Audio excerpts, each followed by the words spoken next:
રાજ્યમાં વાયરલ એન્કેફેલાઇટિસ, ચાંદીપુરા રોગ તેમજ મચ્છરજન્ય અને પાણીજન્ય રોગચાળો અટકાવવા સંદર્ભે રાજ્ય આરોગ્ય વિભાગ દ્વારા સઘન કામગીરી.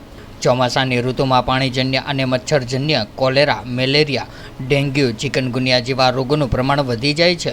ઉપરાંત હાલમાં બાળકોના ચાંદીપુરા રોગ વધુ જોવા મળે છે. જો કે રાજ્યના આરોગ્ય મંત્રી ઋષિકેશભાઈ પટેલની સૂચના અને માર્ગદર્શન હેઠળ સમગ્ર રાજ્યમાં આરોગ્ય વિભાગ દ્વારા આ રોગ સામે રક્ષણ માટે સઘન પ્રયાસો હાથ ધરવામાં આવ્યા છે.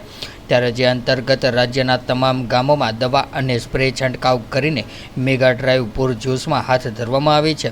ત્યારે પાણીજન્ય અને મચ્છરજન્ય રોગચાળો અટકે, મચ્છરોનો ઉપદ્રવ અટકાવી શકાય તે માટે આરોગ્ય કર્મીઓ દ્વારા દવા અને સ્પ્રે છંટકાવની કામગીરી કરવામાં આવી રહી છે. ત્યારે વાયરલ એન્કેફેલાઇટિસ અને ચાંદીપુરા અસરગ્રસ્ત વિસ્તારોમાં સખત સર્વેલન્સ કરીને આ વિસ્તારોમાં દવા છંટકાવની કામગીરીને પ્રાથમિકતા અપાઈ રહી છે.